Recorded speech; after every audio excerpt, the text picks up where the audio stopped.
पुढच्या अध्यायाला सुरुवात करते. तर आपल्या बरोबर संजना माताजी आहेत. अजून कोण आलं आहे? संजना माताजी, किरण प्रभूजी आलेत का? किरण प्रभूजी, किरण प्रभूजी नाही आले, स्वाती माताजी आले. स्वाती माताजी तुम्ही हँड रेस कराल, मी तुम्हाला हे करते, पोस्ट करते.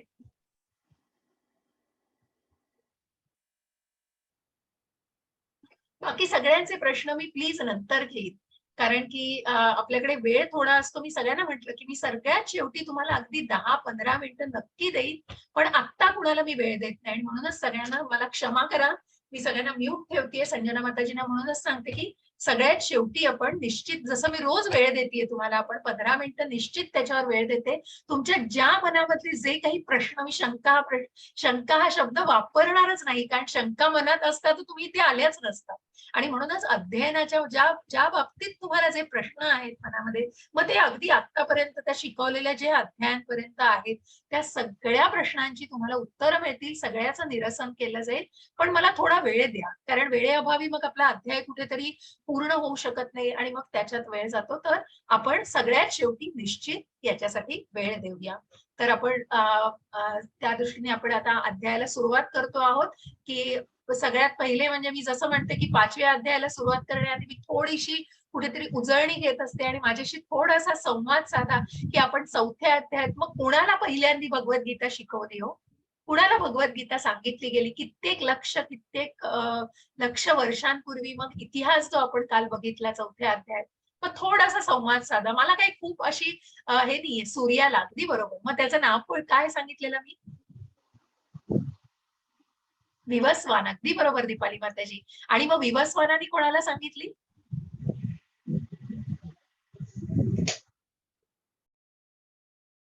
मनूला सांगितली. अगदी बरोबर. जे मानव जातीचे संस्थापक त्यांना मनूला सांगितली. आणि मनूनी कोणाला सांगितली? इक्ष्वाकूला सांगितली. अगदी बरोबर. खूप धन्यवाद. सगळ्यांनी सहभाग घेताय आणि उत्तर देताय. सगळे क्विज सोडवतायत मला वाटतं, आणि त्यामुळे खूप आनंद आहे. कारण कुठेतरी मग मला सुद्धा पुढे जाण्यासाठी एक स्फूर्ती मिळते. कारण नुसतंच मी बोलतेय आणि तुम्ही ऐकताय, पण ते किती तुमच्यापर्यंत पोहोचतंय. जसं मी तेच सांगते की ही खूप खूप सुरुवात आहे आणि हा सुरुवातीचा संवाद मी तुमच्यापर्यंत पोहोचवायचा प्रयत्न करते. खूप सखोल जाणं खूप कठीण पडतं, कारण वेळेअभावी प्रत्येक श्लोक आणि प्रत्येक श्लोकाचं तात्पर्य हे वाचणं खूप कठीण होतं. आणि म्हणूनच प्रत्येक अध्यायाच्या शेवटी मी सांगते की अध्याय झाल्यानंतर प्रत्येकाने प्रभुपादांचं तात्पर्य जरूर वाचा. कारण जेवढा अध्याय शिकवल्यानंतर तुम्ही जे आपण म्हणतो ना की शाळेमध्ये धडा शिकवल्यावर तो जर त्याच दिवशी वाचला तर तो लवकर अवगत होतो. आणि म्हणूनच तो मग कुठेतरी तो ग्रास्प करायला, कुठेतरी तो आत्मसात करायला खूप सोपं जातं. आणि निश्चित तो प्रयत्न करा. वेळ नसतो आपल्याकडे, वेळ कमी असतो. मग ज्या वेळेला तुम्ही दुपारी तुमचं सगळं आवरून बसता, तुम्ही 2 पानं वाचा, 1 पान वाचा, 3 पानं, कशाही प्रकारे, पण प्रयत्न करा निश्चित, की ज्याचा तुम्हाला निश्चितच फायदा आहे. आणि जसं मी म्हटलं की पुढच्या टप्प्यावरती तुम्हाला जेव्हा जायचंय तेव्हा ही कुठेतरी पायरी आहे. जेवढं तुम्ही तात्पर्य वाचाल तितकं तुम्हाला कुठेतरी पक्के व्हाल तुम्हाला. आणि कारण जितकी भगवद्गीता वाचू तितकी सखोल आहे हो. जसं मी म्हणते, मी प्रत्यक्ष सुद्धा रोज आता तुम्हाला अध्ययनासाठी इथे शिकवायला येते, परंतु प्रत्येक दिवशी जेव्हा वाचते तेव्हा मला ती नव्याने उलगडते की अरे हे सुद्धा याच्यामध्ये आहे, म्हणजे मी तुम्हाला अजूनही काही सांगू शकेल. इतक्या सुंदर प्रकारे प्रभुपादांनी त्याचं तात्पर्य लिहिलंय. आणि म्हणूनच आपण ज्या प्रकारे काल शिकलो की ही इतिहास आपण बघितलेला आहे, भगवंतांनी जो सांगितला की कुठेतरी कुठेतरी लुप्त झाली, काळाच्या ओघामध्ये ती लुप्त झाली परंपरा. आणि म्हणूनच जे विवस्वानांना दिलेलं ज्ञान होतं, मनूंना दिलेलं ज्ञान होतं, आणि जे रघु कुलामधून जे इक्ष्वाकुला दिलेलं ज्ञान होतं, ते कुठेतरी ती परंपरा खंडित झाली. आणि ज्या परंपरेने आता आपल्यापर्यंत जी आलेली आहे जशीच्या तशी भगवद्गीता, ती कुठेतरी तेव्हा येऊ शकली नाही. आणि ते ज्ञान कुठेतरी लुप्त झालं त्या कुठेतरी काळाच्या ओघामध्ये. आणि म्हणूनच प्रत्यक्ष भगवंतांनी 5,500 वर्षांपूर्वी पुन्हा अर्जुनाला कुरुक्षेत्रावर येऊन या गीतेचा उपदेश केलेला आहे. आणि मग भगवंत म्हणाले तो की भगवंतांचं ध्येय मग तुम्हाला प्रत्येक जण, मग कुठल्याही धर्मानी नाही, वर्णानी, कुठल्याही तुमच्या बाय बर्थ नाही, तुमचा जन्म काय झालाय, कुठल्याच गोष्टीनी नाही. भगवंतांनी जी काही विभागणी केली आहे, आणि मग जे काही आपण या मनुष्य ज्या आश्रमांमधनं जातोय, की जो जो अगदी जन्म झाल्या झाल्या ब्रह्मचर्याश्रम आहे, गृहस्थ आश्रम, की जिथे कुठेतरी जबाबदाऱ्यांची जाणीव होते. त्याच्यानंतर कुठेतरी वानप्रस्थाश्रम आणि मग कुठेतरी अगदी आपण संन्यास आश्रम इथपर्यंत हे आश्रम बघितले आणि त्याच प्रकारे आपल्याला कर्मानुसार ही विभागणी भगवंतांनी सांगितली. मग प्रत्येक जण आपल्या कर्मानुसार सुद्धा भगवंतांना ते कर्म अर्पण करू शकतो. आणि जो यज्ञ आपण बघितला की मग प्रत्येकाचा यज्ञ काय आहे आणि प्रत्येकाने यज्ञ जसं आपण काल बघितलं की विष्णूला अर्पण केलेले यज्ञ, जे काही यज्ञ प्राप्त यज्ञ अर्पण केले जातात, शेतकरी जे काही कर्म करतो, शेतकरी जे काही धान्य पिकवतो ते कोणासाठी आणि मग वरुण राजाची कुठेतरी प्रार्थना करतो, पण ती सगळी प्रार्थना कुठेतरी विष्णूंपर्यंत जाते आणि म्हणूनच या सर्वानुसार ज्या पर्जन्य राजाची प्राप्ती होऊन मग धान्याची प्राप्ती होऊन ते कुठेतरी धान्य निर्मिती करतं आणि मग याच सर्वांमध्ये त्याचा अंत काय हो, शेवटी कृष्णाचं कृष्णालाच जाऊन मिळतंय. आणि म्हणूनच आपण जेव्हा ते नैवेद्य स्वरूपात खातो, जसं मी म्हटलं की जे चैतन्य चरितामृतामध्ये सांगितलंय की मग कशा प्रकारे त्या आहाराने शुद्धी होते. मग जो तुम्ही सात्विक आहार खाता, अगदी ते साधं वरण भात भाजी पोळी, मग त्याच्यासाठी पंचपक्वान्न किंवा 56 भोगांची पण गरज नाहीये. आणि म्हणूनच जे काही अन्न सेवन करतो ते अत्यंत शुद्ध असतं आणि ज्यामुळे आपल्या पेशीच्या म्हणजे आपल्या आपल्या मेंदूच्या उती सुद्धा किती शुद्ध होतात. आपले विचार किती शुद्ध होतात आणि मगच कुठेतरी मनुष्य त्या भौतिक मार्गातून कुठेतरी बद्ध जीवनातून स्वतःला मुक्त करण्याच्या मार्गावरती मार्गस्थ करू शकतो. आणि इथेच कुठेतरी आध्यात्मिक उन्नतीला सुरुवात होते. आणि हीच आध्यात्मिक उन्नती आपल्याला बघायची. जसं आपण बघितलं की भगवंतांच्या ज्या टप्प्यांमध्ये आपण भगवंतांना बघितलं की ब्रह्म आहे, मग भगवंतांनी कुणालाच नाकारलं नाहीये हो. मग भगवंतांना ब्रह्म स्वरूप ही परमात्मा स्वरूप आणि मग जे भक्तीच्या ज्या ज्या शेवटच्या पायरीपर्यंत गेले त्यांना भगवान हे रूप आणि मग ज्यांनी मनमोहक असं भगवंतांचं श्याम सुंदर रूप बघितलेलं आहे. कारण कुठेतरी संबंध प्रस्थापित करायचा आणि म्हणूनच त्या अर्च विग्रहाकडे पण आपण नंतर येणार आहोत की मग तो संबंध, अभ्युदय आणि प्रयोजन हे कशा प्रकारे आपल्याला शिकायचंय. कारण मनुष्य रूपामध्ये जेव्हा आपण भगवंतांना स्मरतो, भगवंतांचं स्मरण करतो, तेव्हा आपण कुठेतरी त्यांच्याशी बघा एका साधी गोष्ट बघा हो, की पुढच्याही अध्यायांमध्ये मी त्याचा उल्लेख करीन. पण आपलं मन कुठेतरी विचलित झालेलं असलं, तर आपण जेव्हा मंदिरामध्ये जाऊन बघतो आणि आपण फक्त त्या मूर्तींकडे एकटक बघतो, तेव्हा त्या मूर्तींकडे बघून आपल्या कधी-कधी डोळ्यातून ढळाढळा अश्रू वाहू लागतात, की आपलं मन कुठेतरी मोकळं होतं, की इतकं सामर्थ्य आहे. आणि म्हणूनच ते ते अर्च विग्रह त्याला म्हणतात आणि ते पुढे जाऊन आपण काही अध्यायांमध्ये त्याचा उल्लेख वाचणार आहोत, की कशा प्रकारे या कलियुगामध्ये मग ही पूजा अर्चा केली जाते. आणि या या या मूर्ती पूजेला कसं महत्व आहे आणि कशा प्रकारे भगवंत या मूर्तीतून प्रत्यक्ष मग त्याला प्राणप्रतिष्ठा कशी केली जाते हे जाणणार आहोत. आणि म्हणूनच हा कर्मयोग खूप पुढे न जाता मी हळूहळू जाते. काही ज्ञान अ, अ, क्षमस्व की काही गोष्टी अगदी उल्लेख केला जातो त्याचा, पण आपण टप्प्याटप्प्याने निश्चित पुढे जाणार आहोत. आणि मग या त्यागाचं ज्याप्रमाणे आपण बघितलं की कुठेतरी मग याला याला हे सगळं करण्यामध्ये कुठेतरी आपल्याला कुठेतरी अडचणी येतात. मग का त्या कामवासना असतात, जसं आपण तिसऱ्याही अध्यायात बघितलं, काल चौथ्याही अध्यायात बघितलं की जो सर्वात मोठा शत्रू आहे, जी काम वासना, जे दुसऱ्याही अध्यायात आपण बघितलं की जी आसक्ती वासना ती क्रोधामध्ये रूपांतरित होऊन कुठेतरी या भौतिक जगामध्ये स्वतःला बद्ध करून घेत असते. आणि मग त्या कठपुतल्या ज्या दाखवल्या काम, क्रोध, मोह, लोभ या सगळ्यामध्ये मनुष्य स्वतःला इतका गुरफटून घेतोय की मग त्याचं लक्षच नाहीये की त्यांनी काय केलं पाहिजे. कारण त्या दिव्य ज्ञानाची प्राप्ती कुठे होती. आणि म्हणून याचा प्रत्यक्ष उदाहरण भगवंतांनी स्वतः दिलेलं आहे की जे गुरु, साधू आणि शास्त्र याला प्रमाण मानून जे हे ज्ञान अवगत करतात. मग हे ज्ञान असं टपकून मिळत नाही हो, की मी म्हणेल ती पूर्व दिशा आणि मी म्हणेल हे ज्ञान मी वाचतोय हे बरोबर आहे सगळं. नाही हो, तसं नाहीये. वेदांमध्ये, शास्त्रामध्ये जे लिहून ठेवलेलं आहे आणि जे आपले शिक्षा गुरु, आपले आध्यात्मिक गुरु जे सांगतात, त्या गुरूंनी दिलेलं ते ज्ञान हे मूळ ज्ञान. आणि मग कुठेतरी म्हणूनच गुरु, साधू आणि शास्त्र याला पडताळून जेव्हा मनुष्य वागतो, तेव्हा तो त्या दिव्य ज्ञानाची प्राप्ती करतो. आणि हे प्रत्यक्ष भगवंतांनी स्वतःचं उदाहरण, की ज्यांनी सांदीपनी ऋषींच्या आश्रमामध्ये सगळं तत्वाचं ज्ञान घेतलेलं आहे. आणि मगच कुठेतरी या ज्ञानाची प्राप्ती कशी होऊ शकते हे प्रत्यक्ष, जसं आपण बघितलं की कौटुंबिक परंपरांचा नाश हा भगवंत स्वतः सांगतायत की मी जर हे नीटपणे केलं नाही तर कुठेतरी अराजकता माजेल, कुठेतरी वर्णाश्रम पद्धती, कुठेतरी लोकसंख्येचा अगदी उद्रेक होईल. आणि म्हणूनच त्या यज्ञाचं महत्व आपण जाणलेले, की प्रत्येकाने आपलं विहित कर्म कसं केलं पाहिजे. प्रत्येकाने, मग ते गृहस्थ असू दे, तो एखादी ब्राह्मण असू दे, तो एखादी क्षत्रिय असू दे, तो एखादी वैश्य असू दे, क्षुद्र असू दे, त्याने आपलं कर्म व्यवस्थित पद्धतीने केलं पाहिजे. आणि म्हणून तो जेव्हा आपलं कर्म भगवंताला अर्पण करेल, तेच आपण आजच्याही अध्यायात बघणार आहोत, की ज्याला कर्म संन्यास योग का म्हणतात. मग अर्जुनाचे प्रश्न हे संपत नाहीच आहेत, ते संपणारच नाहीयेत, कारण आपल्याला ज्ञान घ्यायचं आहे. आपण ज्ञानाचा खजिना, असा भगवंतांचा जो खजिना भगवंतांनी दिलाय, तो आपण फक्त ज्ञान घ्यायचंय ते, आणि ते आत्मसात करण्याचा प्रयत्न करायचा आणि निश्चित त्याचं आचरण करायचं.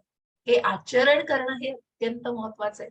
मला असं वाटतं नुसतं ज्ञान घेऊन नाही, जसं मी तुम्हाला म्हणते की प्रत्येक दिवशी मी स्वतःला हा प्रश्न विचारते की भगवद्गीता किती जगतीयस तू, किती टक्के तू जगतीयस. अध्ययन करते, शिकवतोय, आपण सगळं करतोय, पण हा प्रश्न मला प्रत्येक दिवशी याचा उल्लेख करावासा वाटेल, कारण ते आचरण महत्वाचं आहे, तो आत्मसात करणं महत्वाचं आहे. मग आपण सगळे भौतिक जगात आहोत, आपल्याला काही चुकलं नाहीये, आपल्याला मोह माया लोभ काहीच चुकत नाहीये, पण त्याच्यातनं आपण कसं साधायचं, आणि तेच अत्यंत महत्वाचं आहे. आणि म्हणून मग अर्जुनाला हा पडलेला प्रश्न तुम्ही आपल्याला या अध्यायामध्ये पुन्हा बघायचा आहे, की मग अर्जुन म्हणतोय की संन्यास योग्य आहे, की मग सगळ्याचा त्याग करू, की जर जर भगवंता तू म्हणतोयस की मग संन्यास करून मी या सगळ्या भौतिक गोष्टींचा त्याग करू, का मी कर्मयोग करू, की मग कर्म करू माझं.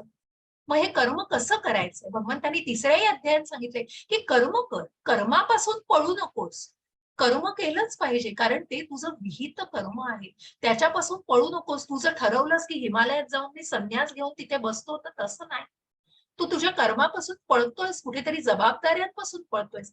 तसं न करता ते कर्मयोग म्हणजे निष्काम कर्म कर. आणि म्हणूनच काल आपण जे 3 कर्म बघितले, की आपण सकाम कर्म बघितलं, आपण निष्काम कर्म जे अकर्म बघितलं, आणि आपण विकर्म बघितलं. विकर्म जे कुठेतरी नियमाच्या विरुद्ध केलं जातं. नो पार्किंग मध्ये गाडी पार्क केली जाते, नो हॉर्न मध्ये हॉर्न वाजवले जातात. जिथे अहो हॉस्पिटल आहे, शाळा आहे, हॉर्न वाजवू नका तिथेच वाजवले जातात, ते विकर्म. कारण कुठेतरी नियमाला कुठेतरी ओलांडून ते केलं जातं. आणि सकाम कर्म कुठेतरी बांधलेलं असतं, तुम्ही कुठेतरी त्या फ्रुटिव्ह ऍक्टिव्हिटी, कुठेतरी त्या फळांशी बांधलेले असतात. कारण मला हे हवंय, मग त्याच्यातलं मी जात नाहीये, मग तो मी अजून घालवायचा आहे. आणि जो खोटा अहंकार आहे, तो मीवरच नीट केंद्रित करायचंय लक्ष. कारण मला हे हवंय, मला ते हवंय, याच्यामध्ये कुठेतरी ते फलित आहे, आणि म्हणूनच कुठेतरी फळांची अपेक्षा आहे. आणि मग जे निष्काम कर्म ते आपण बघतो, जे अकर्मी आहे, जे नारद मुनीचं उदाहरण आपण बघतो, की ज्यांना कशाचीच, जे प्रभुपाद श्रीला प्रभुपाद प्रत्यक्ष आपलं, की कशाचीच अपेक्षा केली नाही, कशाचीच आसक्ती केली नाही, फक्त भगवंतांची आसक्ती, भगवंतांच्या प्रेमाची आसक्ती केली, आणि म्हणूनच तो भाव निर्माण झाला. कुठल्याही, मग मग हिप्पी लोकांमध्ये वावरले, मग कुठेतरी ड्रग ऍडिक्ट्स मध्ये वावरले, अशा अशा अशा कुठेतरी वातावरणामध्ये वावरले की तिथे साधा मनुष्य आपण तिथे उभंही राहू शकणार नाही. परंतु तेच आपण आज बघणार आहोत, की कशा प्रकारे मग स्वतःला त्यांनी त्याच्यापासून अलिप्त ठेवलेलं आहे, कुठल्याही त्या गोष्टीचा प्रभाव त्यांच्यावरती झाला नाही, हे आपण आज जाणून घेणार आहोत, कारण त्यांनी स्वतःला त्या बंधनांमधून मुक्त केलेलं आहे. आणि असं हे निष्काम कर्म करणं सोपं नाहीये, ते एक अत्यंत अवघड आहे, पण त्यासाठी त्या पातळ्यांवर जाणं गरजेचं आहे. आणि म्हणूनच आपण जेव्हा म्हणतो की या ज्या टप्पे आहेत, जसं 9 भक्तीच्या सेवा आहेत, तसे हे भक्तीचे टप्पे, त्याचा सर्वात महत्वाचा टप्पा मी रोज उल्लेख करेन, की मग निष्ठा पाहिजे मनामध्ये, श्रद्धा पाहिजे मनामध्ये, तरच पुढे जा. पुढचा प्रवास तरच सुरू होईल. अहो तिकीट मिळवायचंय, मग ते तिकीट मिळवण्यासाठी काय पाहिजे, कारण काहीतरी तुम्हाला त्याच्याविषयी शिक्का मारला पाहिजे, की स्वतःच्या मनामध्ये कुठेतरी श्रद्धा पाहिजे, निष्ठा पाहिजे, भगवंतांबद्दल वाटणारं जे काही प्रेम आहे, मग त्याला कुठेतरी कुठेतरी उन्नत करायचंय, पण ते मुळात पाहिजे. जर आडातच नाही तर पोऱ्यात कुठून येणार, तसा प्रकार नकोय. आणि म्हणूनच ती निष्ठा अत्यंत महत्वाची. मग अर्जुनाचा हा गोंधळ बघा तुम्ही. अर्जुन म्हणतोय, अर्जुन उवाच संन्यासं कर्मणा कृष्ण पुनर्योगं च शंससि यच्छ्रेय एतयोरेकं तन्मे ब्रूहि सुनिश्चितम्. हरे कृष्ण माताजी. दिसतंय तुम्हाला जरा तो, मी हो ऍक्च्युली माताजी. बदललं होतं पण बघा, हा दिसतंय ना. हो माताजी. हरे हरे कृष्ण. अर्जुन म्हणाला, हे कृष्ण, सर्वप्रथम तुम्ही मला कर्माचा त्याग करण्यास सांगता आणि पुन्हा तुम्ही भक्तिपूर्वक कर्माची प्रशंसा करता. आता तुम्ही कृपया मला निश्चितपणे सांगा की या दोघांपैकी कोणता अधिक फायदेशीर आहे. हरे कृष्ण. हरे कृष्ण. बघा, अर्जुनाचं कन्फ्युजन संपत नाही. अर्जुन कन्फ्युज होतोय आणि आपल्याला ज्ञान मिळत नाही. आणि ते कन्फ्युजन कशासाठी? अहो भगवंतांची योजना आहे हो. अर्जुन तर प्रत्यक्ष नरनारायणापैकी नर आहे आणि अर्जुन उत्तम धनुर्धर आहे. अत्यंत व्यवसायात्मिक बुद्धी आहे अर्जुनाची, पण कुठेतरी ही भगवंतांची योजना आहे की त्याला निश्चितपणे का कळत नाहीये, कारण मग त्याला आपल्यापर्यंत हे ज्ञान भगवंतांना पोचवायचं.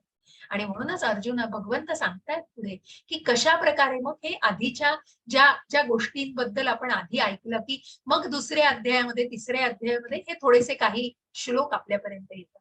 आणि म्हणूनच मग त्या गोष्टींना जाणण्यासाठी कुठेतरी भगवंत आता सांगतायत की तुला काय जाणायचंय. मला वाटतं थोडं आपण एकदम पुढे गेलोय.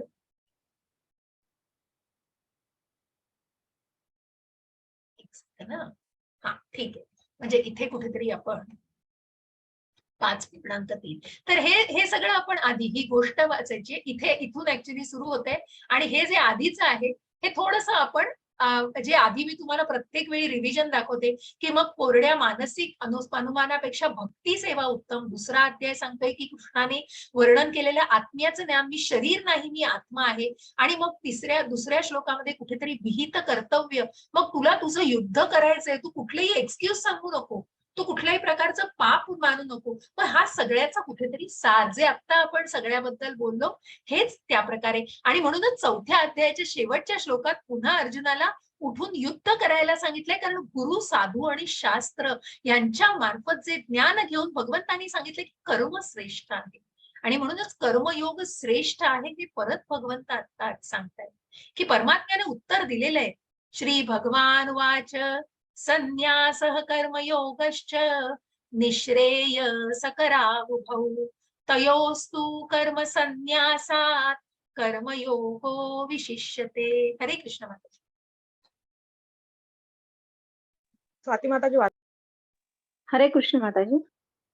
हरे कृष्ण. परमात्म्याने उत्तर दिले, कर्माचा त्याग आणि भक्ती हे दोन्ही मुक्तीसाठी चांगले आहेत. चांगले आहे. चांगले आहेत, परंतु दोघांपैकी भक्ती सेवेतील कार्य कर्मत्यागापेक्षा श्रेष्ठ आहे. हरे कृष्ण माताजी. हरे कृष्ण. आणि म्हणूनच भगवंत म्हणताय की दोन्ही गोष्टी चांगल्या आहेत. तू कर्माचा त्याग करतोयस कारण कुठेतरी काय करणार आहेस तू, की तू भौतिक बंधनांपासून स्वतःला मुक्त करणार आहेस. आणि भक्ती तर सगळ्यात उत्तम उपाय आहे. जो भक्तीचा मार्ग आपण बघणार आहोत, लिफ्ट सारखा आहे हो भक्तीचा मार्ग. की भक्ती म्हणजे पूर्णपणे भगवंतांशी झालेलं म्हणजे इतकं डिव्होशन आणि इतकं भगवंतांशी एकरूप होण्याचा प्रयत्न. आणि म्हणून हे दोन्हीही मार्ग मुक्तीसाठी चांगले आहेत. परंतु तू कर्माचा त्याग करण्यापेक्षा तू भक्ती सेवेतील कार्य कर. आणि म्हणून हे कर्मयोग हा त्यागापेक्षा श्रेष्ठ आहे. हे भगवंतांनी तिसऱ्याही अध्यायात सांगितलं की तू कर्माचा त्याग करू नकोस. आणि म्हणून भगवंत आता काय सांगतायत की तू कर्माचा त्याग न करता ती कर्माची जी फळं आहेत ती तू मला अर्पण कर. तू तुझं कर्म 100% कर, पण ते कर्म मला अर्पण कर. आणि म्हणून त्या फळांचा त्याग, कर्माचा त्याग करू नकोस, तू त्या फळांची अपेक्षा करू नकोस. आणि म्हणूनच ते कुठेतरी निष्काम पद्धतीने केलेलं कर्म असावं.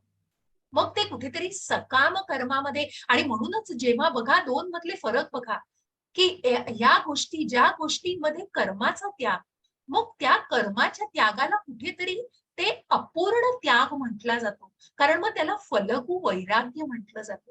का केलं जातं? कारण त्याच्यामध्ये अजूनही कुठेतरी मी आहे.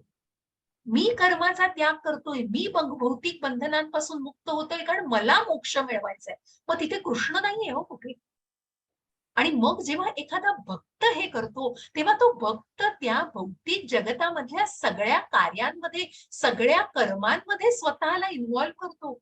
आणि परंतु ते कर्म असं करतो, की ते भगवंताला अर्पण, ती कृतज्ञता असते मनामध्ये.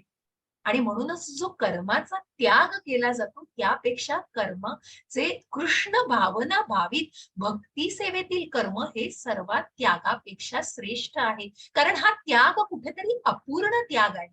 तो कुठेतरी फलगू वैराग्य आहे. मग फलगू नावाची एक नदी आहे. फलगू म्हणजे काय? कुठेतरी फसवेगिरीचं. कारण पुन्हा मग त्या भौतिक जगामध्ये परत येण्याची शक्यता आहे दाट. कारण त्या सुखाभोवती बनलेला आहे. कारण मला मोक्ष मिळवायचा आहे. मग त्या सगळ्या विचारांमध्ये कुठेतरी पुन्हा त्या भौतिक जगामध्ये परत येण्याची निश्चितच शक्यता आहे. आणि म्हणून त्याला फलगू वैराग्य म्हटलंय. ते कुठेतरी अपूर्ण वैराग्य, अपूर्ण त्याग आहे. फलगू नावाची नदी आहे उत्तर प्रदेशामध्ये, की जिची जिची सुरुवातीला बघाल तर वरती ती नदी नाही वाटत. थोडं खणल्यानंतर ती नदी दिसते. अशा प्रकारे कुठेतरी फसवेगिरी आहे याच्यामध्ये. आणि म्हणून त्या गोष्टींमुळे कुठेतरी अधःपतन, कुठेतरी त्या भौतिक युगामध्ये, भौतिक सुखांमध्ये परतण्याची खूप दाट शक्यता असते. आणि म्हणून या सकाम कर्माविषयी, मग काही कर्म काल आपण बघितलं, ते कर्म किती गुंतागुंतीचं आहे आपण बघितलं. मग या कर्मानुसार आपण जसं म्हणतो, की जे कर्म, की जे आपण बघितलं, ईश्वर, जीव, काळ, कर्म आणि प्रकृती याच्यापैकी कर्म हे बदलतंय. आणि या कर्मानुसारच परमेश्वर पुढेही आपल्याला 7व्या 8व्या अध्यायात हेच जाणायचंय, की हे कर्म कसं मनुष्याला पुढे नेतंय. जे कर्म अगदी 30-40% पुण्य कर्म केलंय या जन्मामध्ये, मग त्याच पुढच्या जन्म घेऊन ते 31व्या टक्क्यापासून सुरू होतं. आणि त्याच संदर्भात मी कालही एक कथा सांगायची राहिली, ती मी तुम्हाला निश्चित वेळ मिळाला तर आजही सांगेन, की कर्म किती गुंतागुंतीचं असतं. आणि मग ते पूर्ण करण्यासाठी जो काही त्याचा प्रभाव असतो, आणि जे काही प्रारब्ध असतं, जे काही भोग, आपण हा भोग शब्द जो भौतिक जगामध्ये, ते भोग हे भोगायलाच लागतात. कारण कुठेतरी ते इच्छांनी असतात. जसं आपण म्हणतो ना, की इच्छेबरोबर ते भोग येत असतात. आणि हे ज्या भौतिक जगामध्ये जर जन्म घेतले गेले, तर ते भोग नकळतच त्या कर्माबरोबर असतात, त्या इच्छेबरोबर असतात. आणि ही सुंदर अशी राजा नृगाची गोष्ट सांगितलेली आहे. हा राजा नृग हा अत्यंत दानासाठी दानशूर बरं. आणि तो दानासाठी अत्यंत प्रसिद्ध. आणि त्याला फलदायी कृत्यांमध्ये तो अडकलेला असतो. कारण तो कुठेतरी दान करत असतो, पण मग त्या फळामध्ये, सकाम कर्मामध्ये अडकलेला असतो कुठेतरी. आणि म्हणून यज्ञ, याग, दान सगळं करत असतो. गोदान करत असतो. गायींचं दान, लाखो गायींचं तो दान करत असतो ब्राह्मणांना. परंतु हे सगळं करताना करतोय पुण्यकर्म. परंतु एक दिवस काय होतं, एका ब्राह्मणाला तो गायी दान करतो. आणि दान केल्यानंतर काय होतं, तो ब्राह्मण त्या गायी घेऊन घरी परत जातो. आता त्या गायी त्याच्या आहेत म्हटल्यावर त्याच्या जवळ असतात. परंतु रात्रीतनं काय होतं, आपण म्हणतो एखादं प्राणी त्याच्या पुन्हा मालकाकडे जसा जातो, तशी त्याच्यातली एक गाय उठून त्या राजाच्या राजभवनामध्ये तिथे परत जाते. आणि हे काही राजालाही माहित नसतं आणि ब्राह्मणालाही माहित नसतं. दुसऱ्या दिवशी पुन्हा राजा नेहमीप्रमाणे दान करत असतो. दान करताना दान केलेलीच गाय दुसऱ्या ब्राह्मणाला दिली जाते. कारण त्याचा पत्ताच नसतो ब्राह्मणाला. आणि मग हा ब्राह्मण दान केलेली गाय घेऊन घरी जात असतो. परंतु बघा, त्या दुसऱ्या ब्राह्मणाला लक्षात येतं, की आपली एक गाय कमी आहे. तो म्हणतो, आता हे विचारलं पाहिजे राजाला जाऊन, की माझी एक गाय कमी आहे. आणि त्या सगळ्या याच्यामध्ये तो या ब्राह्मणाच्या दृष्टीस पडतो. त्याच्या हातात ही गाय बघतो. त्याच्या नजरेस बरोबर ती चुकत नाही, ही गाय माझीच आहे. झालं, दोघांमध्ये बोलाचाली सुरू होतात. आणि हे सगळं करण्यासाठी, याचं सगळं निराकरण करण्यासाठी दोघं जातात की राजाकडे, राजा नृगाकडे जातात. नृग काय, नृग निशब्द होतो, त्याच्याकडे शब्दच नसतात. कारण राजा नृगाला याची काही कल्पनाच नसते. तो कुठेतरी फलदायी स्वरूपामध्ये ते काम करत असतो. परंतु मग शेवटी ब्राह्मणाला तो म्हणतो की तू ही गाय देऊन टाक त्यांना, मी तुम्हाला 1 दशलक्ष गायी देईन, परंतु ही दान केलेली गाय तुम्ही त्यांना परत करा. तो ब्राह्मणच हो. ब्राह्मण म्हणतो नाही. ब्राह्मण ते स्वीकारतच नाही आणि मग शेवटी ब्राह्मण राजाला शाप देतो. आणि शाप देताना म्हणतो तू जसं बदललंस हे, की तू जसं ही गाय दुसऱ्या ह्याला दिलीस तसं तुला हे जरी पुण्यकर्म केलं असशील तरी तुला एक जन्म घेऊन पुन्हा तुला एका सरड्याचा जन्म घ्यायला लागेल आणि मगच तुला त्या सरड्याच्या जन्मानंतर मोक्ष प्राप्ती होईल. जेव्हा द्वापार युग होईल प्रत्यक्ष कृष्णांकडून तुला कुठेतरी मुक्ती मिळेल.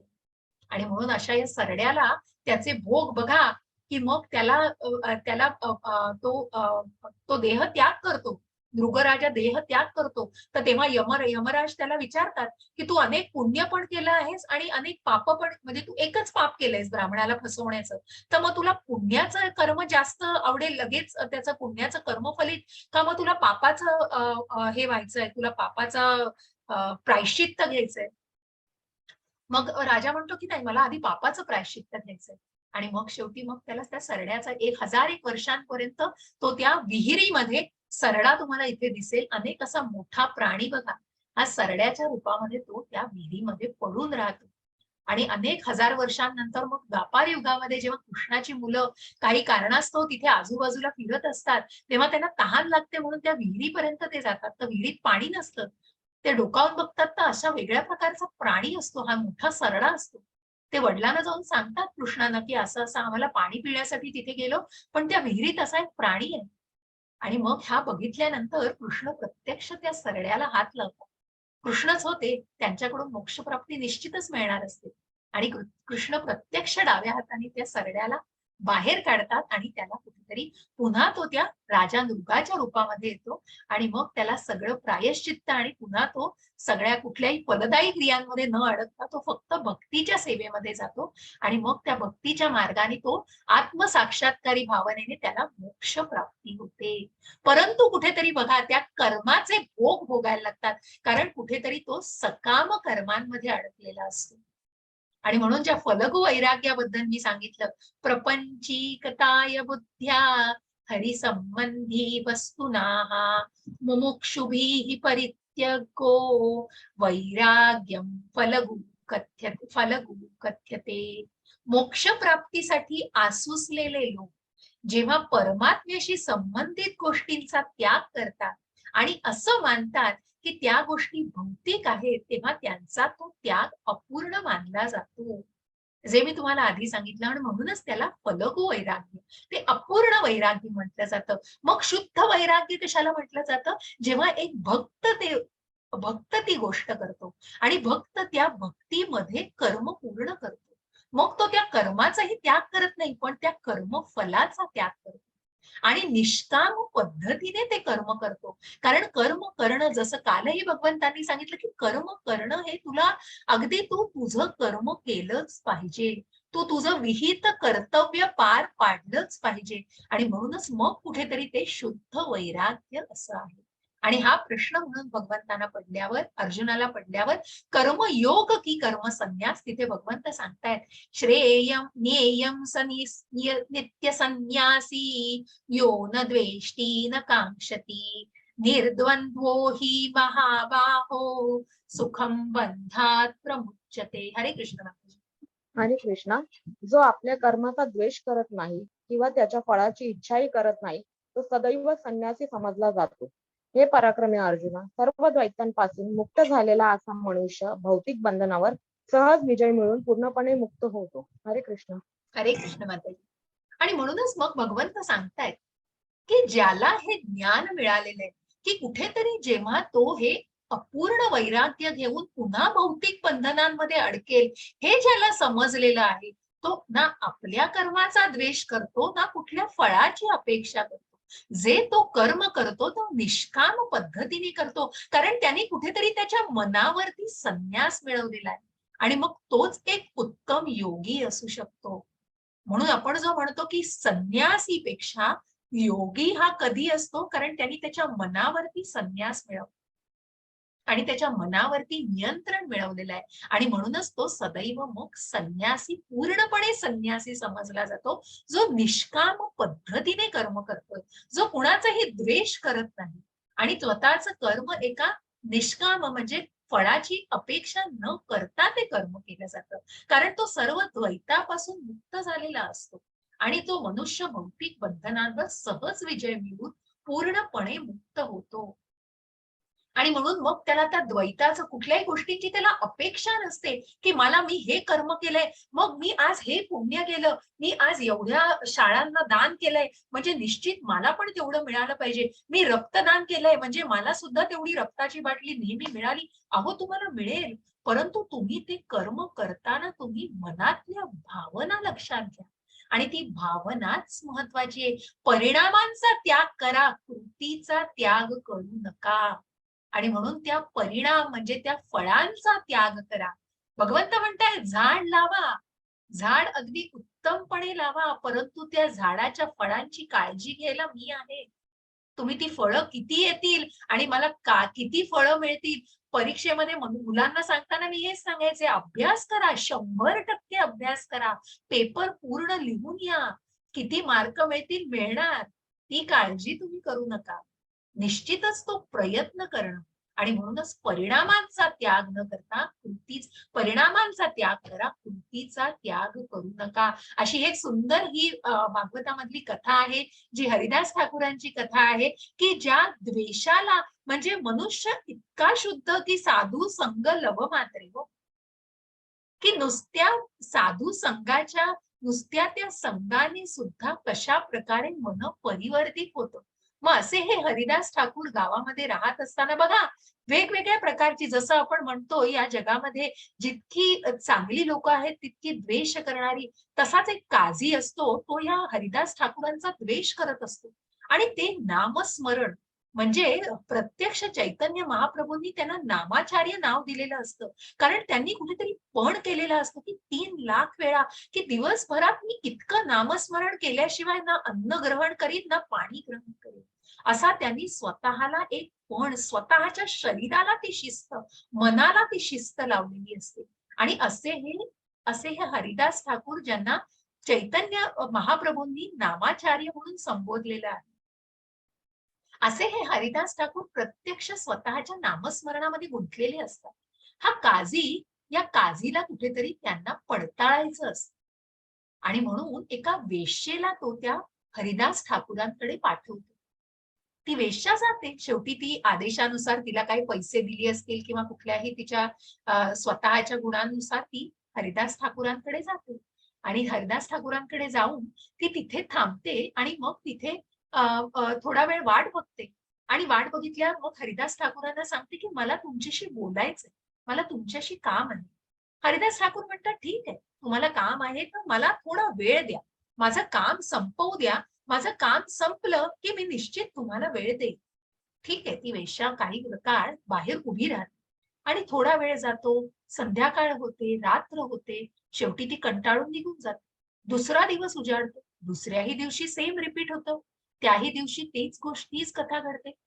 तिसऱ्या दिवशी मात्र त्या वेश्येचा कुठेतरी राग त्याचा अनावर होतो आणि ती आतमध्ये जाते आणि ती हरिदास ठाकूरांना म्हणते की इतकं काय तुम्ही करताय, की माझ्यासाठी जे लोक आतुरलेले असतात, जे माझ्यासाठी वाट बघतात, त्या मला तुम्ही वाट बघायला लावताय.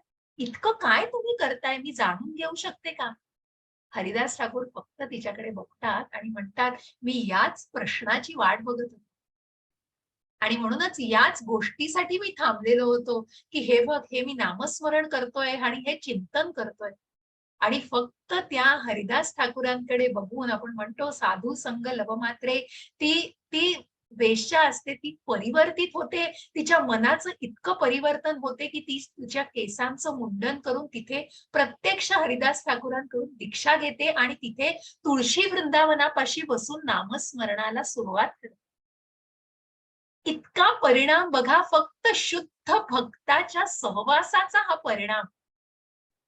आणि मग त्याच्यासाठी काही वेगळं नको होतं आणि म्हणूनच हे शुद्ध भक्त, की ज्यांनी कुणाचा द्वेष, मग त्या वेश्येचाही त्यांनी द्वेष केला नाही हो, की मनामध्ये फक्त नामस्मरण करतायत, बाकी दुसरं काहीही नाहीये मनामध्ये आणि त्या शुद्ध भक्तीमध्ये स्वतःला अगदी पूर्णपणे लीन केलेलं आहे, असे हरिदास ठाकूर, असे शुद्ध भक्त. आणि म्हणूनच भगवंत म्हणालेत की असे हे शुद्ध भक्त जे आपल्या कर्माचाही द्वेष करत नाही आणि त्यांच्या फळाचीही इच्छा करत नाही, असे हे सदैव संन्यासी असतात. मनापासून ज्यांनी स्वतःच्या मनावर इतका, आणि म्हणूनच ते कशा प्रकारे बघा, ब्रह्मण्यार्थाय कर्माणि संगम त्यक्त्वा करोति यः लिप्यतेन स पापेन पद्मपत्र मीमांभसा. हरे कृष्ण माताजी. हरे माताजी कृष्ण. वाचा. हरे कृष्ण माताजी. जो मनुष्य आसक्तीशिवाय आपले कर्तव्य करतो, परमात्म्याला परमात्म्याला परमात्म्याला परमात्म्याला समर्पण करतो, त्याच्यावर पाप कर्माचा प्रभाव पडत नाही, जसे कमळाच्या पानाला पाण्याचा स्पर्श होत नाही. स्वतःला परमात्म्याला, ओके, तिथे कुठेतरी शब्दांची गडबड झाली. ठीक हा, आहे. दोन परमात्मा. आपल्याला परमात्म्याला समर्पित करतो, त्याच्यावर पापकर्माचा प्रभाव पडत नाही, जसे कमळाच्या पानाला पाण्याचा स्पर्श होत नाही. बघा की कमळाचं पान बघा कसं आहे की पाणी पडलं तरी पण ते पाणी टाकल्यानंतर पान कोरडं असतं.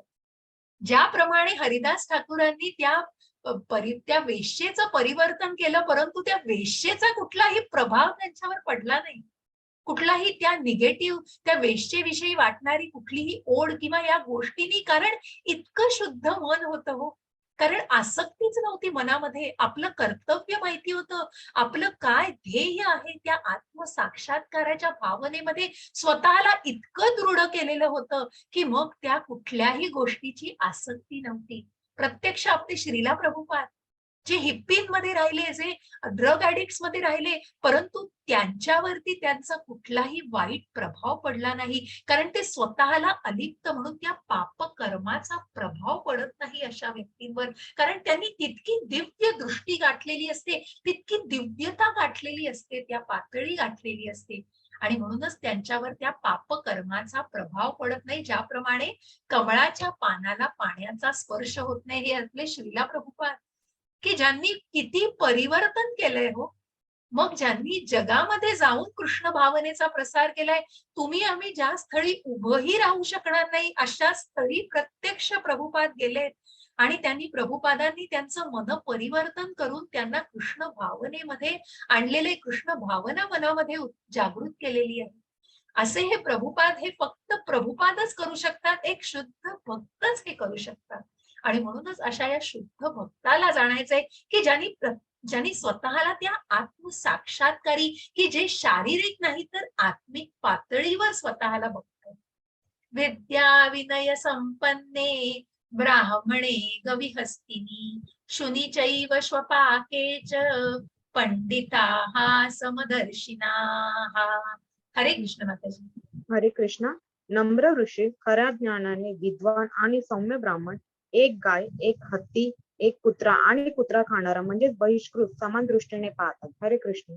हरे कृष्ण. आजच्याच भागवतामध्ये सांगितलं होतं की प्रत्यक्ष मग प्रत्येकाला समदृष्टीने पाहणारे, की मग प्रत्येकामध्ये परमात्म्याचा अंश जो बघतो असा नम्र ऋषी, मग कुठलाही विद्वान असू दे, जो ब्राह्मण ज्यांनी आत्मसाक्षात्काराच्या भावनेमध्ये स्वतःला मार्गस्थ केलेला आहे आणि जो आत्मिक पातळीवर तो विचार करतोय, तो एका नम्र ऋषीला, खऱ्या ज्ञानाने विद्वान सौम्य ब्राह्मण, मग सगळ्यांना तो एकाच दृष्टीने, मग तो चांडाळ असू दे, कुत्रा खाणारा असू दे किंवा कुत्रा असू दे, तो प्रत्येकामध्ये बघा परमात्म्याला बघतोय.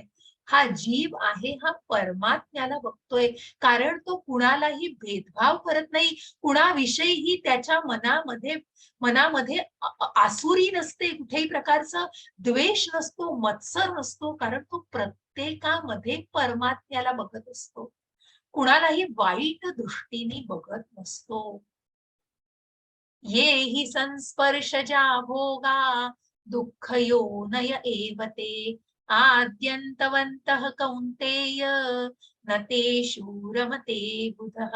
हरे कृष्ण माताजी. हरे कृष्ण.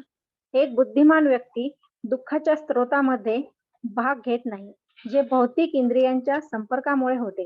हे कुंती पुत्र, अशा सुखांना आरंभ आणि अंत असतो आणि त्यामुळे ज्ञानी मनुष्य त्यात आनंद मानत नाही. हरे कृष्ण. हरे कृष्ण. मग हा ज्ञानी मनुष्य मग दिव्य ज्ञान घेतलंय, प्रत्येकाला समदृष्टीने बघतोय, मग अशी बुद्धिमान व्यक्ती होऊन कुठल्याही जाऊन खड्ड्यात पडणार नाही. दिसतंय समोर की हे क्षणभंगुर आहे, हे सुख आहे हे क्षणभंगुर आहे, हे नश्वर आहे, हे कुठेतरी हा देह नश्वर आहे आणि जे सुख मिळणार आहे हे आत्ता मला अमृत देते पण कुठेतरी विषाच्या मार्गामध्ये आहे. आणि हे जे व्यक्ती जाणतोय की या भौतिक इंद्रियांच्या संपर्कामुळे मला जे काही सुख दुःख मिळतं हे सगळं क्षणभंगुर आहे आणि या सुखाला आरंभ अंत असतो, कारण कुठेतरी आरंभ झाला तरी त्याला कुठेतरी अंत आहे. आणि हे जो जाणतो आहे, जो ज्ञानी मनुष्य त्यात आनंद मानत नाही, त्याने कुठेतरी त्याच्यामध्ये समतोल मानलेला असतो. मग तो अगदी अति हर्षाने उल्लसित होत नाही आणि अति दुःखाने तो ग्रासला जात नाही. परंतु हेच आपण प्राण्यांच्या बाबतीत, आणि तो असं का करतो? मग हा फरक काय बरं मला सांगा. सॉरी, मग मला चॅटमध्ये थोडंसं सांगा. मला चॅटमध्ये थोडं सांगा की मग हा प्राणी आणि मनुष्यामध्ये का फरक करतो आपण? काय फरक असेल? बघा, थोडासा विचार करून बघा. आता आपण 5व्या अध्यायापर्यंत आलेलो आहोत. थोडासा विचार करून बघा की मग प्राणी आणि मनुष्यांमध्ये हा काय फरक असू शकतो? बुद्धी. येस माताजी, अगदी बरोबर. जी बुद्धी काय असतं, जी बुद्धी, बरोबर गौरी माताजी, अगदी बरोबर स्वाती माताजी. येस, मानवाला बुद्धी आणि इथेच कुठेतरी त्याची जी इंद्रिय सगळी, मग कसं असतं की ये ही संस्पर्शजा भोगा दुःख योनय एवते. मग या प्रकारे प्रत्येक प्रत्येक प्राण्याचं एक कुठेतरी सेन्स इतकं तीव्र असतं बघा, की तुम्ही बघाल हे किडे आहेत, हे दिव्याकडे आकर्षिले जातात, पण ते आकर्षण इतकं तीव्र आहे, दिसतंय आपण या दिव्याला जाऊन चिकटलो तर आपण मरणार आहोत. जो हत्ती मादीच्या मिलनाने इतका आसुरलेला असतो की मग तो आवाज खोटा आहे आणि त्याला कुठेतरी खड्ड्यात पाडायचंय, पकडायचंय, त्याला ट्रॅप केलंय, हेही तो जाणत नाही. कारण ती आसक्ती, ती ओढ, कुठेतरी कुठेतरी बासरी वादनाने तो हरीण इतका इतका कुठेतरी आसुसतो की मग तो त्या शिकार होतो एका वन्य पशुची, किंवा तो त्या ह्याच्यामध्ये ट्रॅप केला जातो, पकडला जातो. कुठेतरी भुंगा बघा की दिसतंय की या काही वेळाने या पाकळ्या मिटतील, परंतु त्या त्या कुठेतरी त्या परागकणांच्या आणि त्या मधाच्या त्या कुठेतरी त्या आसक्तीने तो इतका ओढला जातो की मग ते फूल बंद होऊन त्याच्यात गुदमरून मरतो तो. तसाच हा मासा, कुठेतरी ट्रॅप केलंय त्याला, कुठेतरी त्याला खोटं दाखवलं जातंय, आमिष दाखवलं जातंय, परंतु ते मला हवंय. मग ते हवं असण्यासाठी जाळ्यात उडला गेलं तरी चालेल. असे हे प्राण्यांचे सेन्सेस इतके तीव्र असतात की मग ते स्वतःला अवघू शकत नाही. का? कारण त्यांची बुद्धी काम करत नाही आणि म्हणूनच ते बुद्धीने काम करू शकत नाही. कुठेतरी खूप आपण खूप अपवादास्मक, मग त्याने ट्रेन केल्यानंतर तुम्ही म्हणाल प्राण्यांना, मग ते खूप काय म्हणतात ना, अपवादात्मक गोष्टी आहेत, त्याला अपवाद आहेत काही. परंतु प्राण्यांना ही बुद्धी नसते. ज्याप्रमाणे मन, बुद्धी आणि अहंकार, ज्याप्रमाणे मनुष्य याच्यावरती नियंत्रण मिळवू शकतो, मनुष्य सत्सद विवेक बुद्धीने, बघा मनुष्य किती डेंजर मध्ये आहे. मग मनुष्याची सगळी इंद्रिय बघा, मग त्याचं डोळे, कान, नाक, स्पर्श आणि जीभ, ही सगळी ज्ञानेंद्रिय किती तीव्र आहेत. मला हे खायचंय, मला हे हवंय, मला याची आसक्ती आहे, मला याची वासना आहे, किती तीव्र आहेत बघा. पण बुद्धी, मग ती बुद्धी काम केले पाहिजे आणि म्हणूनच या बुद्धीच्या मार्गातून तो स्वतःला नियंत्रित करू शकतो, जे एखादा प्राणी करू शकत नाही. आणि म्हणूनच या सगळ्या वृत्तीतून तो स्वतःला सावरू शकतो. कुठेतरी परस्त्रीशी संबंध ठेवणं, कुठेतरी धनाचा लोभ असणं, व्यक्तीला मारणं. आणि म्हणून इस्कॉनचे जे 4 नियम आहेत की मग तुम्ही मद्यपान करू नका, परस्त्रीशी संबंध ठेवू नका, कुठेतरी तुम्ही जुगार खेळू नका, आणि या सगळ्या गोष्टींना तुम्ही स्वतःला आवरलं पाहिजे. आणि हे नियंत्रित, हे इस्कॉन, मांसाहार करू नका, हे कुठेतरी प्रत्येक गोष्टीच्या गुणधर्माशी नियंत्रित आहे. त्या दिवशी जसं पांडुरंग प्रभूजी म्हणाले की करुणा, मग तुम्ही स्वतःच्या इंद्रिय तृप्तीसाठी या गोष्टी करताय, स्वतःच्या इंद्रिय विषयांना कुठेतरी भोग मिळावे, मला त्याच्यातनं आनंद मिळतोय, मला त्याच्यातनं एक सुंदर अशी समाधान मिळतंय, पण ते किती क्षणभंगूर आहे हे जाणण्याचा प्रयत्न करा. आणि म्हणूनच ही आसक्ती कुठेतरी टाळली पाहिजे. हे टाळण्यासाठी काय जाणणं आवश्यक आहे, आणि म्हणूनच हे जाणणं आपल्याला जाणायचंय, की मग हे शांती सूत्र आपल्याला याच्यातनं जाणून घ्यायचंय, की मग हे मला हवंय, मला हे हवंय, मी हे बनवलंय, या मीचा कोण आहे, तर याचा भोगता भोक्तारम यज्ञ तपसा, मग या सगळ्याचा भोगता कोण आहे, तर प्रत्यक्ष भगवंत ज्याने या सृष्टीची निर्मिती केली आहे, जे हे शांती सूत्र आपल्याला सांगतंय, भोक्तारम यज्ञ तपसाम सर्वलोक महेश्वरम सुहृदम सर्वभूतानां ज्ञात्वा माम शांती मृच्छती. हरे कृष्ण माताजी. हरे कृष्ण. सर्व यज्ञ आणि तपस्या यांचा अंतिम उद्देश सर्व ग्रह आणि देवतांचा परम स्वामी आणि सर्व प्राणीमात्रांचा कल्याण करता आणि हितचिंतक म्हणून मला ओळखून ऋषी भौतिक दुःखांच्या वेदनांपासून शांती प्राप्त करतात. हरे कृष्ण. आणि म्हणूनच हे कुठेतरी जाणून घ्यायचं, या परमात्म्याला कुठेतरी जाणून घ्यायचंय. आणि म्हणून जे आपण म्हणतो की आत्मसाक्षात्कारी भावना, की कुठेतरी ते जे कृतज्ञता आहे, आणि म्हणूनच प्रत्यक्ष भोक्ता कोण आहे, तो परमेश्वर आहे, ज्यांनी या सृष्टीची निर्मिती केलेली आहे, ज्यांनी या सगळ्या परलोकांची, या ग्रहांची निर्मिती केलेली आहे. बघा ही आकृती किती सुंदर, की प्रत्यक्ष परमेश्वर याचा भोक्ता आहे. आणि म्हणूनच आपण जो जो या अहंभावामध्ये जगतो, तो कुठेतरी फक्त त्या वाईट थरामध्येच कुठेतरी स्वतःला फक्त नाशच करू शकतो स्वतःचा, कारण तिथे कुठेतरी कृतज्ञतेची भावनाच नसते. आणि म्हणून अंतिम उद्देश सर्व ग्रह, आपण याचा पुढे जाऊन पूर्ण उल्लेखही जाणणार आहोत. मग कशा प्रकारे परमात्म्याला जाणायचं हे पुढे जाऊन आपण निश्चित बघणार आहोत. आणि म्हणून देवतांचा परमस्वामी, सर्व प्राणीमात्रांचा कल्याण करता, ज्या प्रत्येकामध्ये, ज्या जीवामध्ये आपण परमात्म्याला बघतो, त्या एका अंशातनं परमात्म्याने सगळं सृष्टी व्यापलेली आहे. आणि म्हणून जो हितचिंतक म्हणून मला ओळखून ऋषी भौतिक दुःखांच्या वेदनांपासून, की ज्यांनी हे जाणलेलं आहे, ज्यांनी या परमात्म्याला जाणलंय, कारणांचे कारण हे परम कारण भगवंत आहे. आणि म्हणूनच हे शांतीचं सूत्र सांगतंय, की परमेश्वर हे सर्वोच्च नियंत्रक आहे, परमेश्वर हे सच्चित आनंद आहेत, जे शाश्वत आहेत, जे ज्ञानाने परिपूर्ण आहेत, आणि जे आनंदमय आहेत. जे कोश आपण बघतो, की ज्या ज्ञानमय कोशानंतर ज्या आनंदमय कोशात आपण पुढे जाऊन 13व्या अध्यायामध्ये हे सगळे कोश बघणार आहोत, की ज्या आनंदमय कोशामध्ये भगवंतांना आपल्याला बघायचंय. आणि म्हणून त्या आध्यात्मिक स्वभावाकडे आपल्याला वळायचंय. आणि हे जो जाणणार आहे, जो या भगवंताला जाणतोय, जो या परमात्म्याला जाणतोय, जी कृतज्ञतेची भावना मनामध्ये आहे, तोच त्यांच्या दिव्य स्वभावाला प्राप्त करू शकतो. Ball is in your court. तुम्हाला तो आध्यात्मिक स्वभाव हवा आहे का, तुम्हाला त्या भौतिक जगामध्ये स्वतःला गुरफटून घ्यायचंय, हे जाणायचंय. आणि म्हणून या भोक्तारम, या परमोच्च भोक्त्याला जाणून घ्या, की सगळ्याचा भोक्ता हा सर्व लोक महेश्वरम, हा भोक्तारम यज्ञ तपसा, परमेश्वर सर्वोच्च भोक्ता आहे, परमेश्वर सर्वोच्च नियंत्रक आहे, आणि तो परम सखा आहे. बघा इथे आपण बघतोय, की जो गोलोकामध्ये जसं मी काल म्हटलं, परमेश्वर काय कर्म करत नाही.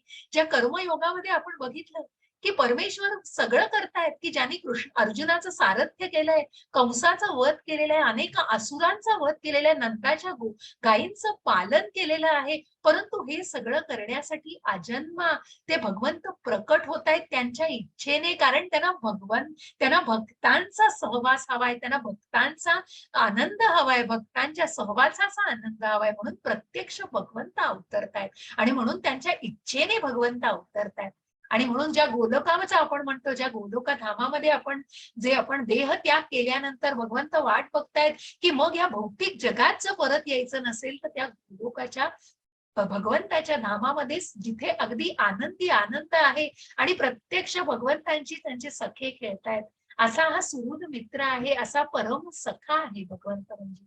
आणि हेच आपल्याला या शांती सूत्रातून जाणायचंय. हा आपल्याला इति पंचमोध्याय समाप्त असा आपण हा कर्म संन्यास योग, की परिणामांचा त्याग करा, कर्माचा त्याग करू नका. कर्म योग हे आपल्याला कर्म संन्यास योगाबद्दल, म्हणून तो संन्यास घ्यायचा आहे तो कशाचा, फळांचा संन्यास, पण कर्माचा संन्यास घेऊ नका. आणि म्हणूनच प्रत्यक्ष भगवंताला जाणून घेऊन हे आपल्याला नियंत्रक जाणायचे आहे. इति पंचमोध्याय समाप्त. आज आपण लवकर संपवलाय हा अध्याय. कुणालाही काही प्रश्न असतील तर निश्चित विचारा. हरे कृष्ण माताजी. माताजी हरे कृष्ण. विचारू का मी? येस माताजी, नक्की बोला. एक प्रश्न विचारायचा आहे. आपण जसं म्हणतो मानवाला ही बुद्धीचं वरदान आहे, तसंच बुद्धीचं हे शाप सुद्धा असल्यासारखं आहे. कारण आपण कृष्णाच्या भक्तीमध्ये गेलो तर खूप म्हणजे वेगवेगळे प्रश्न पडतात किंवा असं पूर्ण विलीन होत नाहीत, मोहात जास्त पडतो. मग हे बुद्धीमुळेच होतं का? नक्कीच. मग कालच्या अध्यायात मी काय सांगितलं, की 4 पावलं पुढे जात आहे पण 10 पावलं मागे काय येत आहे, कारण कुठेतरी मनात शंका आहे. हो. बरोबर. मग ती शंका का आहे, कारण ज्ञान कमी आहे. ज्ञान घेतलंय का तितकं, गुरु साधू आणि शास्त्र, मग हेच महत्वाचं आहे की या ज्ञानात आपण कुठेतरी कमी पडतोय. तो आध्यात्मिक टप्पा अजून आपण गाठलेला नाहीये. हे आपण कुठल्या बळावरती बोलतोय माताजी, कारण आपण इतकं ज्ञान, आपण खूप बिगिनर आहोत माताजी, आपण कनिष्ठ अधिकारी आहोत. मी जसं तुम्हाला म्हटलं की कनिष्ठ, मध्यम आणि उत्तम, जो उत्तम अधिकारी आहे तोच हे जाणू शकतो, तोच एखाद्या पडत्या आत्म्याला हे जाणवून देऊ शकतो. परंतु आपण खूप प्राथमिक अवस्थेमध्ये आहोत, म्हणून तर आपली बुद्धी भरकटते, कारण आपण कुठेतरी आसक्ती वासनेमध्ये स्वतःला गुरफटलंय माताजी. आणि म्हणूनच या भौतिक जगातनं कुठेतरी त्या आत्मिक पातळीवर विचार करून आपण ते 4 पावलं पुढे जाऊन, मग त्याच्यासाठी काय पाहिजे माताजी, तर साधू संग, भजन क्रिया, आणि मग त्या नामस्मरणाची रुची. आणि मग जिभेवरती त्या नामस्मरणाची रुची आली तर त्या भौतिक जगापासून कुठेतरी अनासक्ती होऊन भगवंतांकडे आसक्ती होईल, आणि मग भगवंतांच्या त्या प्रेमामध्ये लीन होतात. कुठेतरी त्या अध्यात्म निष्ठा पाहिजे माताजी मनामध्ये. तुम्ही जे म्हणताय बुद्धी आहे, बुद्धी, मन आणि अहंकार, जो खोटा अहंकार, म्हणूनच तर आपण म्हणतोय की मन आणि बुद्धी, मनाच्या दोऱ्या या बुद्धीच्या हातामध्ये आहेत. आणि त्या बुद्धीला काय हवंय, बुद्धीला आध्यात्मिक अन्न हवंय. जर तुम्ही बुद्धीला वाईट अन्न दिलं, वाईट दुराचार दिलात, वाईट संगती दिली, तर ती बुद्धी भ्रमिष्ट होईल माताजी. ती बुद्धी कामच करणार नाही, बुद्धीचा नाश होईल, मन भ्रमिष्ट होईल. पण जर त्या आत्म्याला तुम्ही जर चांगलं अन्न दिलं, तुम्ही नामस्मरणाचं अन्न दिलं, तुम्ही जर अखंड नामस्मरण केलं, अगदी मी म्हणतच नाही, भगवंत म्हणतच नाही तुम्ही अगदी 10-10 तास बसून देवळामध्ये नामस्मरण करा. अहो साधा आपण स्वयंपाक करताना सुद्धा मनावनी आपण म्हटलं ना, देवाने मुखाने हरे कृष्ण कृष्ण कृष्ण हरे हरे, हरे राम राम राम हरे. त्या नामस्मरणाचा महिमा प्रत्यक्ष तुम्ही जाणायचा. आणि ही प्रचिती मी प्रत्येक वेळी तेच सांगते की हे मनस सामर्थ्य, मनाचं सामर्थ्य वाढवलं तर बुद्धीचं आपोआप वाढणार आहे माताजी. मग बुद्धी भ्रष्ट होणारच नाही, मग निश्चित भगवंत पाठीशी आहे. तगमगच खूप वाढली, म्हणजे कसं सोडवत नाही, धरवत नाही, असं यामध्ये अक्षरशः म्हणजे मन होरपळल्यासारखं होतं. पण मग हेच महत्वाचं आहे. आणि म्हणूनच म्हणूनच कधी असं हे होतं आणि त्रास होतो खूप शरीराला त्यामुळे. होतो निश्चित आणि होतो. काय खरं काय खोटं, आणि मग अगदी बरोबर. नैराश्य यायला लागतं. पण याच्यासाठी मी परतही तुम्हाला सांगेन माताजी, नामस्मरण वाढवा, मनाचं सामर्थ्य वाढवा, कुठेतरी योग्य हे बघा, शेवटी कसे आहोत आपण, भौतिक जगामध्ये आहोत, खूप कठीण आहे हो माताजी. मी सुद्धा उपदेश करते, आपण सगळे रोजच्या या व्यावहारिक जीवनातून चाललेलो आहोत. खूप कठीण आहे या गोष्टी आत्मसात करणं, पण नामस्मरण वाढवा. मी तुम्हाला सांगते, अगदी खात्रीने सांगेन, किती माळा करता माताजी तुम्ही मला सांगा नामस्मरण? नाही, सतत करते, असं मोजत नाही मी. सतत करा, पण प्रभुपादांनी सांगितले सतत करणं हे कुठेतरी तुमचं बघा. मग तुम्ही कुठेतरी मन गुंतलंय आणि तुम्ही नामस्मरण, पण तुम्ही हेच एक अर्धा तास बसा आणि पूर्ण फोकस करा माताजी. हातात माळ घ्या आणि पूर्ण, का नाही मिळणार तुम्हाला वेळ नाहीये तुम्हाला दिवसभरामध्ये? मग निश्चित काढा आणि मला तुम्ही तो फरक निश्चित सांगा.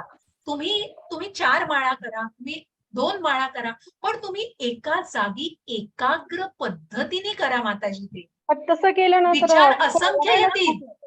तसं केलं की रडायलाच खूप येतं मग त्रास येऊ होतो. दे, येऊ दे माताजी, रडायला येतं येऊ दे, त्या भावना वाहून जाऊ दे सगळ्या, जाऊ दे वाहून सगळ्या. बघा थोड्या वेळाने शांत वाटेल माताजी तुम्हाला. बरं. मी काही खूप ग्रेट नाही, माझाही अभ्यास आहे याच्यामध्ये, पण प्रचिती घ्या माताजी, बरं. प्रचिती घ्या. मला काय म्हणायचं की नामस्मरण प्रत्येक वेळी नामनिष्ठ प्रभूजी स्वतःही सांगतात की चॅन्ट अँड बी हॅपी, की तुम्ही तो चॅन्टिंगचा अनुभव स्वतः, मी आता 16 माळा करते माताजी, आपोआप होतात. मी माझं काही क्रेडिट नाही, पण मी 2 वर्ष झाले हे एका बेबी स्टेपनी जातो माताजी आपण. पण आता असं असतं ना की अन्न खाण्यासारखं, की मी हे केलं नाहीये, आपण जेव्हा स्वतःला काहीतरी, मी हे केलं नाही, आज मी नाही जेवणार, मी एवढं नामस्मरण केल्याशिवाय मी नाही करणार, हे जेव्हा आपण मनाला शिस्त लावून माताजी, तरच आपण करू शकू ते. ठीक आहे. मग हे भोग संपणारे नाहीच आहे तो माताजी. प्रत्येकाला जगी सर्व सुखी कोण आहे हो? कोणीच नाहीये. प्रत्येकाला काही ना काहीतरी प्रॉब्लेम्स आहेत, पण त्याच्यातनं कुठेतरी मार्ग काढायचा आहे हो माताजी शेवटी. मला वाटतं चुकतंय का काय माझं म्हणून असा त्रास होतो असं वाटत होतं. मग ते पडताळून बघा. मग ती चूक कदाचित तुम्हाला तुम्ही जेव्हा चॅन्टिंग कराल तुम्हाला स्वतःलाही जाणवेल. आपल्या मनातलं हेट्रेड खूप कमी होतं माताजी, आणि आपण आपली चूक जाणायला लागतो. आपण जेव्हा 2 समोरच्यावर बोटं दाखवतोय ना, तेव्हा 3 बोटं आपल्याकडे असतात हे आपण जाणवतो. कारण कसं होतं बघा, प्रत्येक जण एक्सप्लेनेशन देत राहतं, अरे तू तर हे वागलास, तू ते वागलास, तू म्हणजे ब्लेम कोणावर असतो? दुसऱ्यावरती. पण ती 3 बोटं आपल्याकडे आहेत हे जाणा ना. आपली पण चूक तितकीच असते माताजी, आणि जेव्हा ही चूक आपण मान्य करतो ना, आपलं अर्ध दुःख कमी होतं माताजी. प्रयत्न करा. मी म्हणत नाही मला तुमचं बॅकग्राऊंड असं किंवा प्रत्यक्ष हे नाही, तुम्ही प्रयत्न करा या स्वरूपामध्ये. नक्की. आणि धन्यवाद. अजूनही काही सिनियर डिवोटीज आहेत माताजी, तुम्हाला त्यांची मदत घ्यायची असेल, मीही तुमच्याशी बोलेन. आपल्याला प्रॉब्लेम्स येतात माताजी, मी स्वतः किती, आपण रोज प्रॉब्लेम्स मधनं जातो. आता मी तुम्हाला ध्यानात बसल्यानंतर काय होतं ते नंतर सांगाल, कारण आता सगळ्यांनाच प्रश्न विचारायचे. नाही ठीक आहे, पण हरकत नाही माताजी, हरकत नाही. मग खूप आणि जणांनी त्रास नामनिष्ठ प्रभूजींना पण खूप त्रास होतो, नाही जमत करायला, खूप गोष्टींनी आहे. तुम्ही बोला माझ्याशी, निश्चित बोला नंतर, काही हरकत नाही. हो, हो. आपण बोलूया, हरकत नाही. हरे कृष्ण. पांडुरंग कृष्ण. प्रभूजी, कुणाला प्रश्न आहे? पांडुरंग प्रभूजी बोला. बोला हरे प्रभूजी. कृष्ण माताजी. हरे हरे कृष्ण प्रभूजी. कृष्ण.